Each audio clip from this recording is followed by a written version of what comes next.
semuanya, salam sejahtera untuk kita semua. Jadi pada kesempatan kali ini kami dari kelompok 5 dengan mata kuliah Metode dan Teknik Pemotongan Ternak akan mempresentasikan hasil diskusi kami yaitu mengenai dua tema. Yang tema pertama adalah syarat, lokasi, dan fasilitas pada RPH atau rumah potong hewan.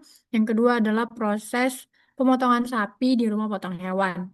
Dengan anggota kelompok seperti pada terlampir. Jadi sebelumnya, perkenalkan nama saya Dwi Eliza Manurung dengan NIM 230306030 yang akan menjadi materi pertama yang membahas terkait mengapa RPH itu mempunyai standar yang ketat. Itu pertama terkait lokasi rumah potong hewannya. Jadi, pemilihan lokasi atau penentuan lokasi itu bukan hanya sekedar dari si ketersediaan lahan, tetapi penentuan lokasi itu adalah fondasi utama dari keseluruhan operasional yang higienis.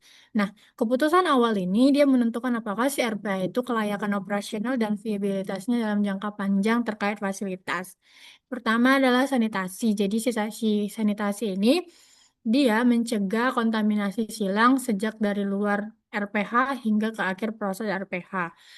Yang kedua adalah keamanan pangan. Jadi keamanan pangan ini dia memastikan apakah kualitas daging yang dihasilkannya itu berstandarisasi ASU atau aman, sehat, utuh, halal. Nah, yang terakhir adalah lingkungan. Jadi, si lingkungan ini dia meminimalisasi dampak limbah terhadap ekologi kesehatan masyarakat sekitarnya. Ini adalah syarat lokasi RPH menurut topologi dan lingkungan. Jadi, yang pertama itu memastikan topografinya aman. Jadi, topografi aman itu di mana fasilitasnya itu harus berada di dataran tinggi atau daerah yang secara hidrologisnya itu dia dipastikan tidak rawan banjir atau tidak terkena banjir. Nah, yang kedua adalah bebas polusi. Jadi, bebas polusi ini adalah di mana RPH-nya itu harus terbebas dari paparan asap, bau menyengat, debu berlebih, dan sumber pencemaran industri lainnya atau PT lainnya yang dapat merusak kualitas dari udara RPH. Yang ketiga itu adalah jarak aman secara ekologis. Jadi jarak aman secara ekologisnya itu dia memiliki jarak yang signifikan dari permukiman yang padat penduduk serta fasilitas pembuangan sampah umum untuk mencegah penularan zoonosis.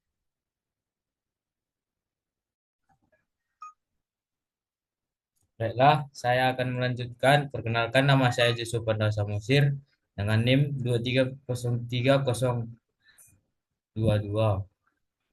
Eh, yang pertama itu ada aksesibilitas kendaraan. Di sini jalannya itu harus mudah dijangkau agar memudahkan pengantaran maupun penjemputan hewan ternaknya.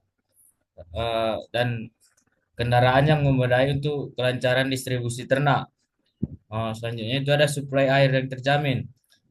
Di sini harus supaya pasukan airnya itu harus cukup tersedia terus-menerus selama waktu operasional. Selanjutnya itu pasukan energi. Kapasitas tenaga listrik yang stabil dan memadai untuk mengoperasikan mesin ataupun sistem pendingin. Selanjutnya itu ada sistem drainase. Uh, Sistem drainase ini memiliki saluran pembuangan air limbah yang terstruktur, rapat, dan terpisah dari saluran pembuangan umum. Next.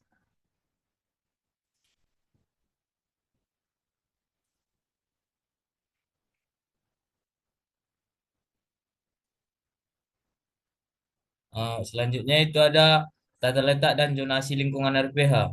Tata letak ini dibagi menjadi dua, yaitu area kotor dan area bersih. Pada area kotor terdapat penampungan ternak dan tempat penyembelihan. Pada area bersih terdapat penanganan karkas dan penyimpanan daging. Prinsip pengaturannya itu zonasi yang ketat, pemisahan fisik dan fungsi yang jelas agar antara kedua area agar uh, tidak mudah terkontaminasi. Selanjutnya itu alur kerja yang satu arah. Pada area ini prosesnya itu harus berjalan lurus maju dan tidak mundur agar meminimalkan risiko kontaminasi. yaitu manajemen limbah. Eh, Fasilitas pengolahan limbah cair dan padat harus ada supaya tidak mencemari lingkungan sekitar. Next, klasifikasi standar peralatan RPH. Eh, selu- semua peralatan dibagi menjadi 5 kategori sesuai tahapannya. Yang pertama itu ada alat penanganan ternak. Ini pada fase sebelum pemotongan. Selanjutnya itu alat penyembelihan. Ini pasif saat pemotongan ternaknya. Selanjutnya itu ada alat penanganan karkas dan pengulitan. Ini pasti setelah hewannya itu dipotong. Selanjutnya itu ada alat sanitasi. Alat sanitasi ini untuk menjaga kebersihan dan sterilisasi alat maupun ruangan. Selanjutnya itu ada alat penyimpanan. Eh, Alat penyimpanan ini untuk menjaga suhu dan kualitas daging agar awet dan aman untuk dikonsumsi oleh konsumen.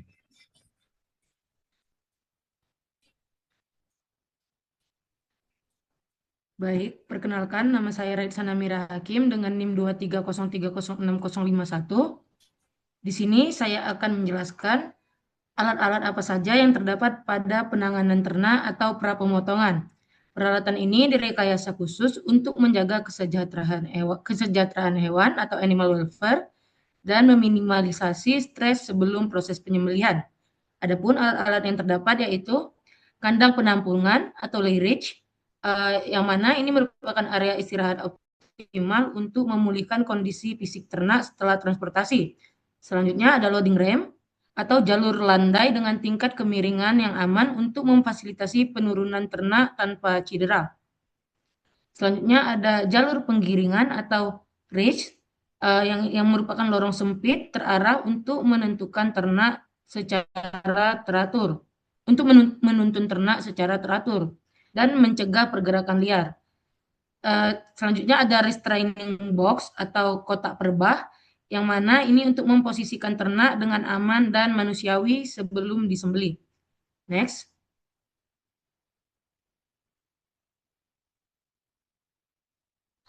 Adapun peralatan inti penyembelihan yaitu pisau penyembelihan, harus memiliki tingkat ketajaman yang ekstrim atau yang tinggi, sangat-sangat tajam, yang mana juga harus anti karat, yang terbuat dari stainless steel yang premium dan berukuran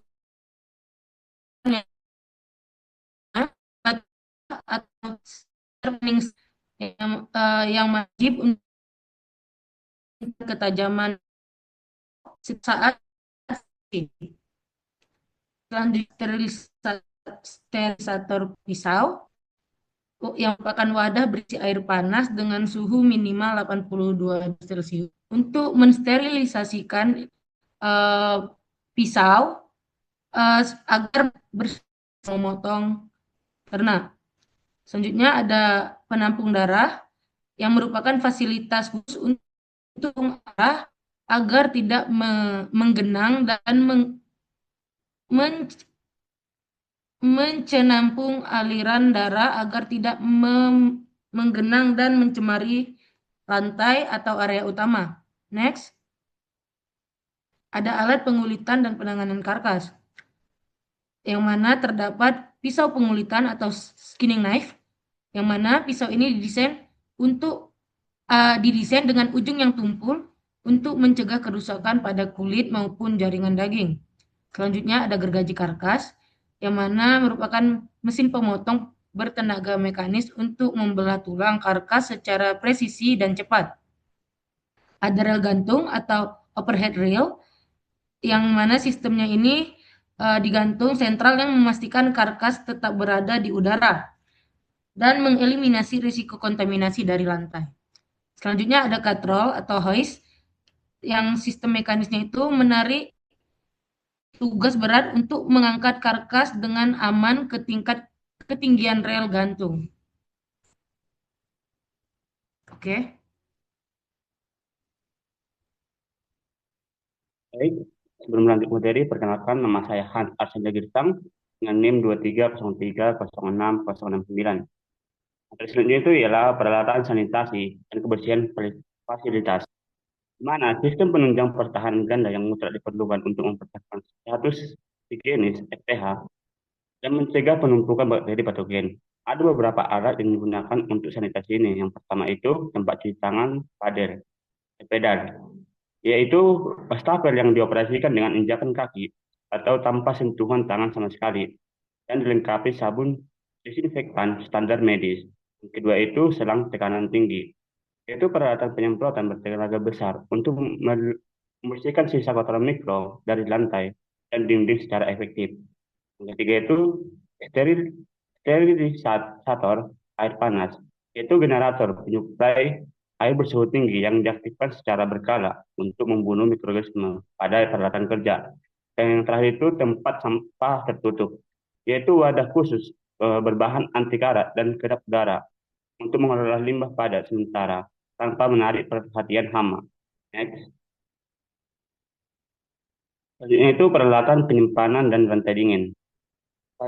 Fasilitas pelindung terakhir berbasis pengaturan suhu presisi untuk mempertahankan kualitas daging dan menghambat laju pertumbuhan bakteri. Ada beberapa fasilitas yang digunakan. Yang pertama itu chiller, yaitu ruang pendingin cepat untuk menurunkan suhu kertas secara drastis segera setelah proses pemotongan selesai. Yang kedua itu cold store, yaitu ruang penyimpan suhu beku yang dirancang khusus untuk reservasi daging dalam jangka waktu panjang. Dan yang ketiga itu termometer digital, yaitu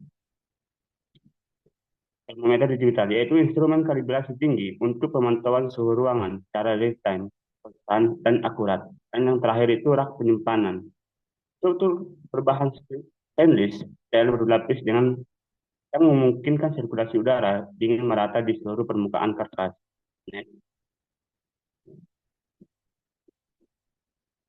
Next week. Kesimpulan, sinergi lokasi dan peralatan. Kesesuaian lokasi dipadukan dengan standar peralatan akan menghasilkan keamanan pangan dan daging berkualitas.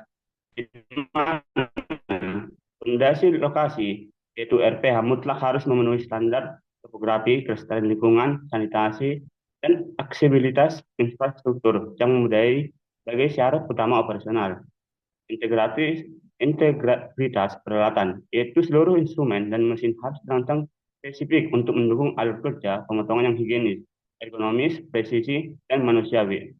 Dan hasil akhir atau output yaitu sinergi antara tata letak yang strategis dan peralatan yang terstandarisasi adalah kunci tunggal dalam menghasilkan daging yang aman, bermutu tinggi, dan layak dikonsumsi.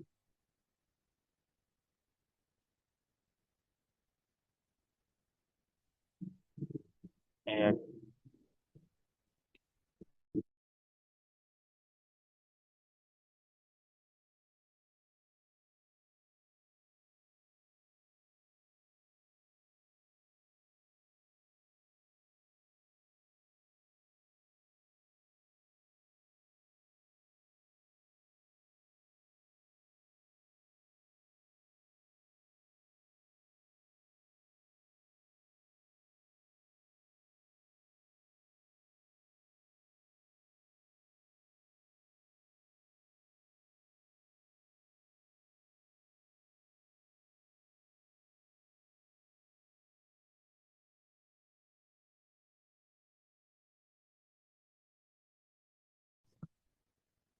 Nah, sebelumnya perkenalkan nama saya Jikri Heran Ardi.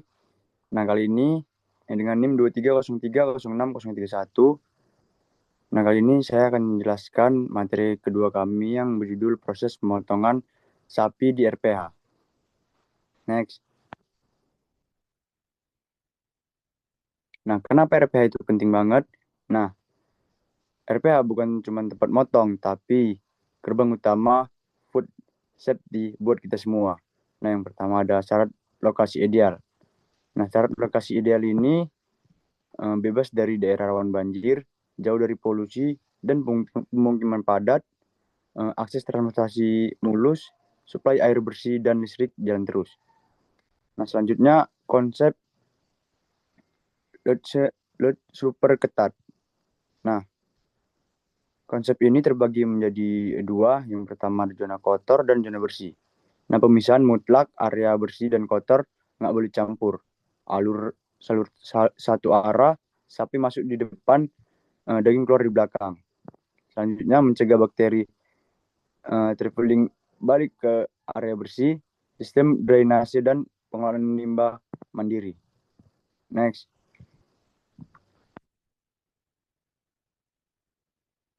Nah, selanjutnya step 1, sapi datang dan cek fisik.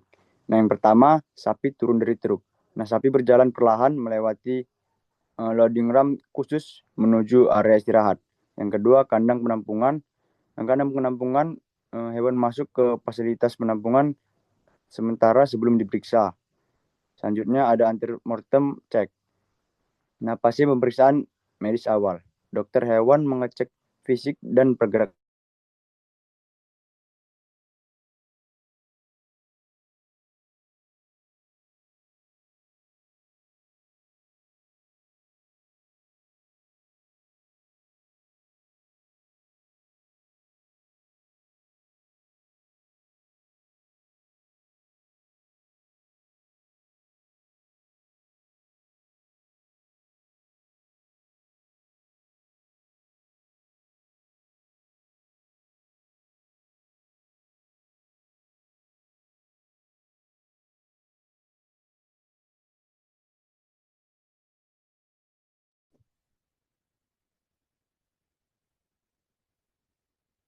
Nah, selanjutnya ada antemortem cek.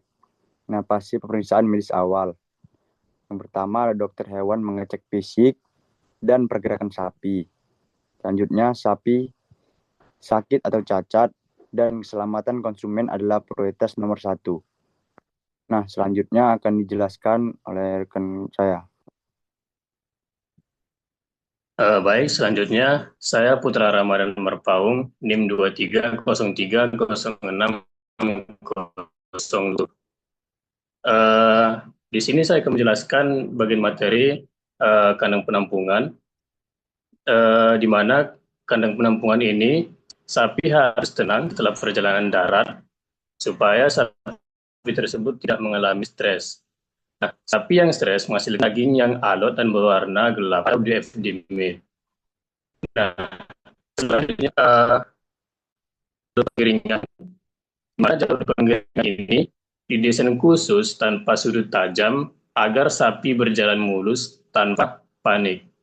Selanjutnya masuk ke running box.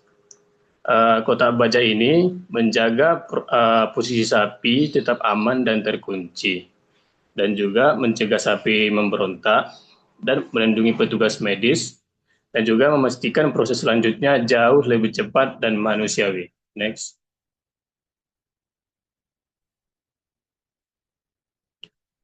Selanjutnya yaitu eksekusi cepat dan tuntas.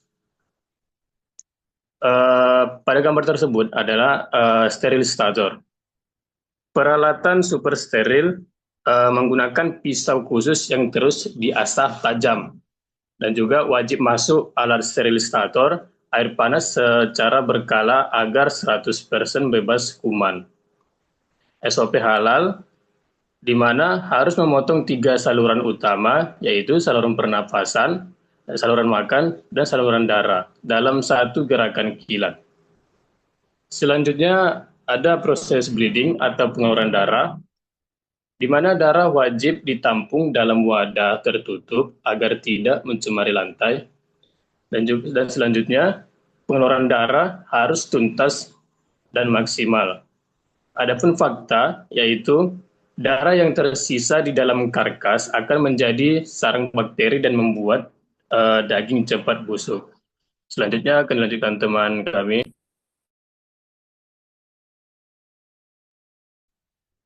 Baik, sebelumnya perkenalkan saya Aziz Mudarambe dengan tim 006072. Selanjutnya step 4, kupas kulit dan bersih. Aturan emas, karkas digantung di rel, setelah itu daging dilarang keras menyentuh lantai. Lanjut pengulitan, kulit dikupas hati-hati menggunakan pisau pengulitan khusus. Selanjutnya eviscerasi atau jeroan kotor. Lambung atau usus langsung dijauhkan dan ditangani jalur pembuangan khusus agar tidak mengontaminasi silang. Dan untuk jeroan bersih, hati dan juga jantung dipisahkan dan ditangani dengan standar sanitasi tinggi untuk dikonsumsi. Next.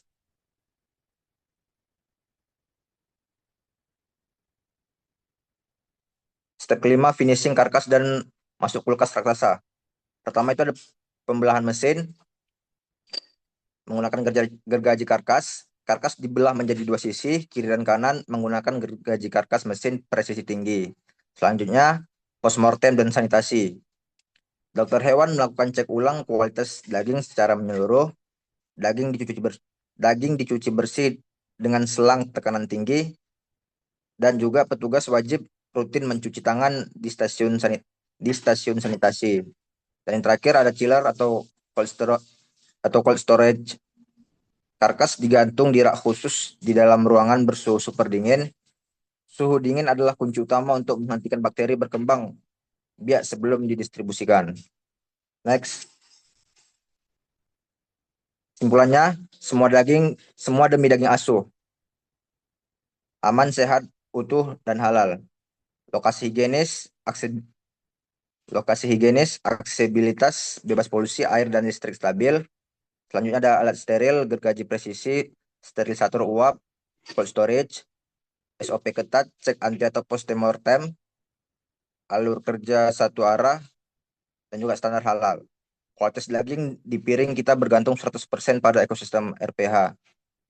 Dan yang terakhir ada kombinasi antara lokasi ideal, peralatan modern, dan proses yang rapi akan menghasilkan daging yang tidak sekedar enak, tapi juga aman, sehat, utuh, dan halal untuk dikonsumsi.